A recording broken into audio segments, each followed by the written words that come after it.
Достар, егер сіздер көркемдеп жазылған Құран аяттарын жақындарыңызға діни сыйлық ретінде беруді қаласаңыз, немесе үйдің төрінде Аллах тағаланың сөзін ілгіңіз келсе, бізге тапсырыс беріңіздер. Біздегі барлық дүниелер 100% қолдан жазылады, әрі бағасы да қолжетімді. Біз сіздер үшін Қазақстанның барлық жеріне тегін жеткіземіз. Ендеше достар, төменде көрсетілген байланыс бойынша бізбен хабарласыңыздар.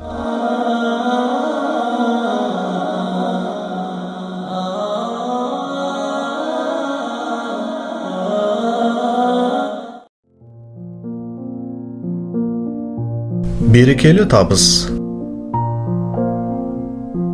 Күндердің күнінде бір Ахмет есімді жергілікті бір асханада халықтың тапсыры бойынша тамақ жеткізіп берумен айналысатын кісі болыпты.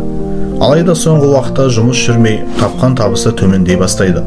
Ол болса жаратқан Жаббардан үмітін үзбей, тұрақты дұға етумен болады. Сондай күндердің бірінде әдеттегідей таңертең жұмысқа келеді. Алдынан бастығы шығып бір үйге тамақ жеткізу бойынша тапсырыс түскенін айтады. Мекен жайды алған бойда Ахмет қуана-қуана жолға шығады. Алайда ол берілген мекен жайдан қателесіп, басқа бір үйдің есігін қағады. Есікті ашқан бойда екі бала қолындағы пиццаны көріп, әкеміз бізге пицца алдыртты. Әкеміз бізді қатты жақсы көреді екен деп секіріп қуанып жатты. Артынан балалардың анасы келіп, ешқандай тапсырыс бермегенін айтып, оған тіпті жағдайларда жоқтығын жеткізеді.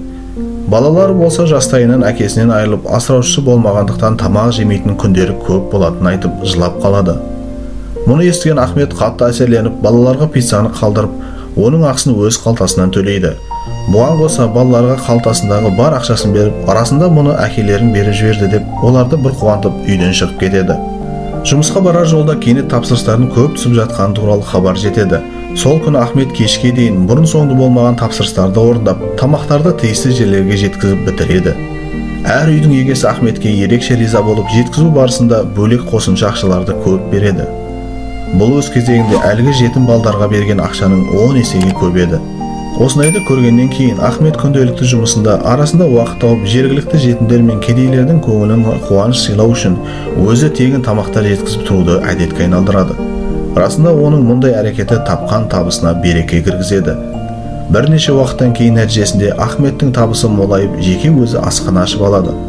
Осылайша ол қайырымдылықтың салдарынан жоқтықтан баршылыққа кенелгеніне риза болып, бұдан кейін де мұндай игі істерін тұрақты жасап тұра берген екен.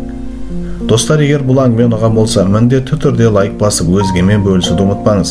Басқа да осындай қызықты әңгімелер тыңдағыңыз келсе, каналымға жазылып, қолдау білдіріп, пікір қалдырыңыздар. Неғұрлым көп қолдау көрсетсеңіздер, жаңа әңгімелер тез шығып тұрады.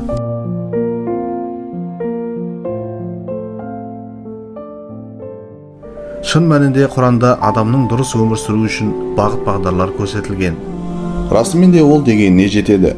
Халық оның көріпкел екеніне сене бастайды. Барлығы бірдей сәжде етеді, алайда олардың арасында ібліс бар еді. Әрі шариғат үкімі бойынша сәулетшіге жасаған зұлымдықтың есесін алу үшін Сұлтан Мұхаммед Фатихтың қолы кесілсін.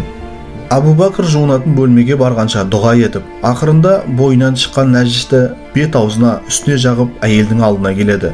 Осылайша жаратқан Жаббар Мұса алейхиссалам пайғамбардың халқына мәйіттің қайта тірілетін мұғжизасын көрсетіп, қылмыстың бетін ашып берген екен.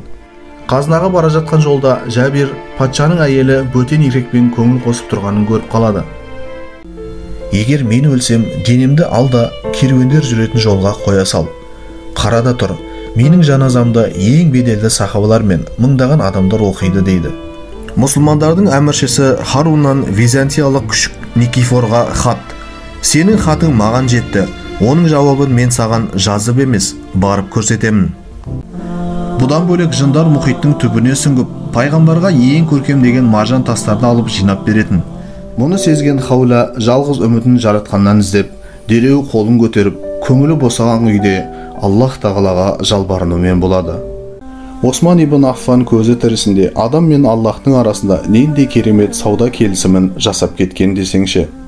Көп ұзамай сол сәтте Әбу Махзура пайғамбардың көркем мінезін көріп, жүрегі елжіреп кәлим айтып, мұсылмандықты қабылдайды. Дегенмен Салах ад-Дин азат еткен Құдыста жаңа заңдылық орнап, мұсылмандар мен өзге дін өкілдері қатары өмір сүріп, барлығына бірдей жағдай толықтай жасалады. Сондықтан Құранды көп оқуға емес, оқығанды түсінуге тырысу керек деген екен.